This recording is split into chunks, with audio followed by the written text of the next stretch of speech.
everybody. This is Paul Wing. Yes, and Little Nipper, come to tell you the story of Little Black Sambo's Jungle Band. Now, you can follow along in your storybook, and every time Nipper barks, like that, it's time to turn the page and look at more pictures or go on reading the story. Now, are you all ready? Then here we go. Early one morning, way off in India, in the middle of the deep jungle, a little boy got out of his bed. Just the way you get out of your bed early each morning. This little Indian boy's name was Little Black Sambo. Right after he had his breakfast, Little Black Sambo put on his beautiful little red coat and his beautiful little blue trousers and his lovely little purple shoes with crimson soles and crimson linings. Then he took his beautiful green umbrella, which opened up big, and started out for a walk. Did you turn the page? Well, very soon he found himself in the middle of the jungle, and that made him pretty scared because he knew he was lost.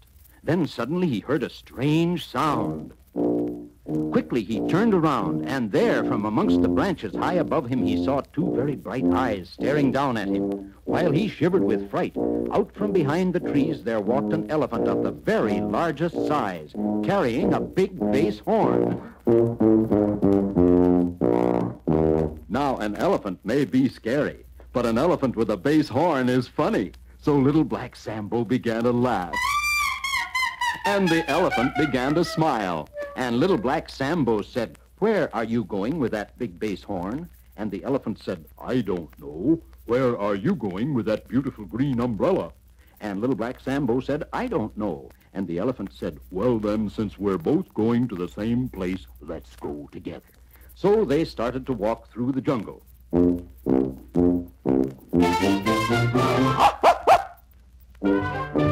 But before they had gone very far, they heard another strange sound.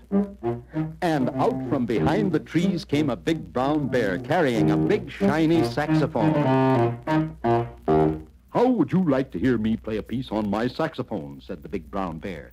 And Little Black Sambo said, "Very much." And the elephant said, "Oh, very well." So the big brown bear sat down on his haunches and held his saxophone in his front paws and said, "Listen."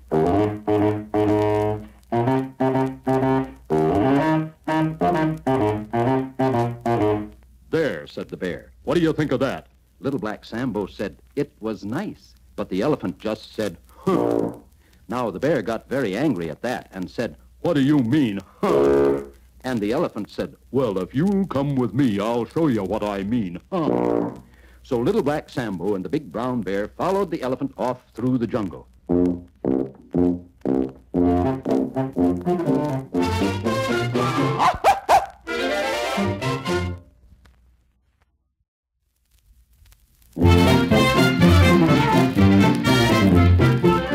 Before they had gone very far, they came to a place where there weren't many trees, so the elephant had plenty of room. He sat down on his haunches. He puffed out his cheeks and he blew through his trunk because that was where he carried the air, and...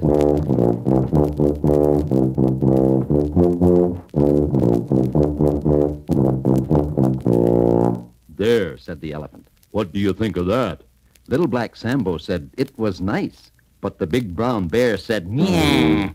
Well, the elephant and the bear got into a terrible argument, and they both began to play their pieces at the same time. Little Black Sambo covered his ears and cried, "Please stop! Won't you please, please stop!" And they did stop. And Little Black Sambo said, "Your playing is nice, but listening to two such different pieces at the same time made my ears dizzy." The elephant said, "Oh," and so did the bear. "Oh." And then all three of them started walking on through the jungle. But before they had gone very far, out of the jungle came a musical monkey with a perfectly peachy piccolo. Of course, Little Black Sambo quickly invited him to come along, and off they all started again. But before they had gone very far, they heard, And up walked the terribly tawny tiger, carrying a big bass drum. And right at the same time, they heard a chattering chimpanzee with a beautiful banjo. And then along came a big baboon with a big bassoon. And a medium-sized black bear with a medium-sized saxophone. And a very small honey bear with a very small saxophone. And a long green snake, playing his scales as he wriggled through the grass. And they all joined Little Black Sambo as he walked on through the jungle. As they walked and shuffled and wriggled and trotted and scurried and scampered along, they sounded like this. Little Black Sambo, the elephant with his big bass horn, the big brown bear with his big shiny saxophone, the musical monkey with his perfectly peachy piccolo, the terribly tawny tiger with his big bass drum, the chattering chimpanzee with his beautiful banjo, the big baboon with his big bassoon, the medium-sized black bear with his medium-sized saxophone, the very small honey bear with his very small saxophone, and the long green snake playing his scales. As they walked along, Little Black Sambo was thinking and thinking, because he could always think best when he was walking. Suddenly he said, "Oh, animals, animals, please stop." So they all stopped, and Little Black Sambo said, "I think I have an idea." Then he started walking again. Faster and faster, leading the animals farther into the jungle, around a bend, and up a hill.